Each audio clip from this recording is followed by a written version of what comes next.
പ്രധാനമന്ത്രി നരേന്ദ്രമോദിയുടെ കൊച്ചിയിലെ റോഡ് ഷോ കഴിഞ്ഞ് ദിവസങ്ങൾ പിന്നിട്ടിട്ടും സുരക്ഷയ്ക്കായി സ്ഥാപിച്ച താൽക്കാലിക വേലികൾ പൊളിച്ചു നീക്കിയില്ല. റോഡിലേക്ക് ഇറക്കി നിർത്തിയിരിക്കുന്ന ഇരുമ്പ് വേലികൾ കാരണം ജനറൽ ആശുപത്രി ഉൾപ്പെടുന്ന KPCC ജംഗ്ഷൻ റോഡിൽ ഗതാഗത കുരുക്ക് രൂക്ഷമാണ്. ഇരുചക്ര വാഹനങ്ങളെയും കാൽനട യാത്രക്കാരെയുമാണ് കൂടുതലും ബാധിക്കുന്നത്.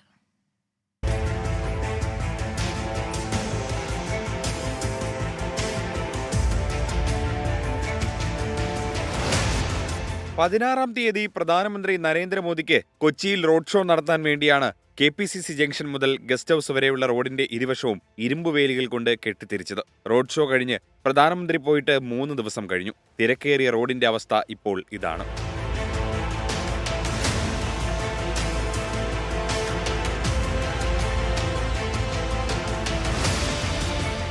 റോഡിലേക്ക് ഇറങ്ങി നിൽക്കുന്ന കമ്പികൾ കാരണം വാഹനയാത്ര തടസ്സപ്പെടുന്നു. ഫുട്പാത്തിലേക്ക് മറിഞ്ഞുകിടക്കുന്ന ഇരുമ്പുവേലികൾ കാൽനട യാത്രക്കാർക്കും ശല്യം. ജനറൽ ആശുപത്രിയിൽ ആംബുലൻസിന് കയറാൻ പോലും വേലി തടസ്സമാണ്. എപ്പോഴും ഇവിടെ ബ്ലോക്കാണ്. ഒരു വണ്ടി പോകാനൊക്കെ കുട്ടികൾക്കും യാത്രക്കാർക്കൊക്കെ ഭയങ്കര ബുദ്ധിമുട്ടാണ്. അങ്ങനെ ആകെപ്പാടെ ഇപ്പോൾ ഇതൊരു പ്രധാന സ്ഥലമാണ്, ഹോസ്പിറ്റൽ റോഡാണ്. ആകെ ഉള്ളൊരു ഈ MG റോഡും മറ്റേ പാർക്കിലോട്ടുള്ള ആകെ ഒരു വഴിയാണ് ഇതുള്ളത്. ഇവിടെ ഇപ്പോൾ ആകെ പ്രശ്നമാണ്. പ്രധാന വ്യാപാര സ്ഥാപനങ്ങളിലെ പാർക്കിംഗ് ഏരിയയിലേക്കുള്ള വഴി പൊറുതിമുട്ടി ജീവനക്കാർ തന്നെ പൊളിച്ചു നീക്കി. പാർക്കിങ്ങിലോട്ട് പോകാൻ വഴിയില്ലെന്ന്, അതാണ് ഞങ്ങൾ കഴിക്കുന്നത്. ഇവിടെ പാർക്കിംഗ് എവിടെ?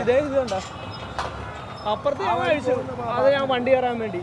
അങ്ങോട്ട് പോകാൻ വഴിയില്ല അല്ല, അങ്ങോട്ട് ഇപ്പം ഞങ്ങൾ അഴിച്ചു മാറ്റിയാണ്. ഇത് ഞങ്ങൾ ഇപ്പുറത്തോട്ട് കെട്ടി. സാധാരണ വലിയ VIP കളൊക്കെ വന്നു കഴിഞ്ഞാൽ ഒരു ദിവസം കൊണ്ട് അഴിച്ചു മാറ്റാറുണ്ട്.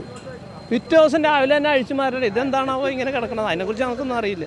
പൊതുമരാമത്ത് വകുപ്പിലെ കരാറുകാർക്കാണ് ജില്ലാ ഭരണകൂടം സുരക്ഷാ വേലി കെട്ടാൻ കൊട്ടേഷൻ നൽകിയത്. പ്രധാനമന്ത്രിയുടെ പരിപാടി കഴിഞ്ഞാൽ ഉടൻ നീക്കം ചെയ്യണമെന്നായിരുന്നു നിബന്ധന. എന്നാൽ ജനങ്ങൾ ദുരിതത്തിലാകുമ്പോഴും ഇതൊക്കെ പരിഹരിക്കേണ്ട ഉദ്യോഗസ്ഥർ കണ്ട ഭാവം നടിക്കുന്നില്ല. പ്രധാനമന്ത്രിയൊക്കെ വന്നുപോയി, പക്ഷേ അതിൻ്റെ പേരിലുള്ള വേലിയൊക്കെ ഇപ്പോൾ ജനങ്ങളുടെ തലയിലെ വയ്യാവേലിയായി. ഇതൊക്കെ ഉത്തരവാദിത്തപ്പെട്ടവർക്ക് എപ്പോഴാകും നന്നാക്കാൻ സമയമുണ്ടാവുക? കൊച്ചിയിൽ നിന്നും അജോഷിക്കൊപ്പം അജീഷ് ജയകുമാർ, 24.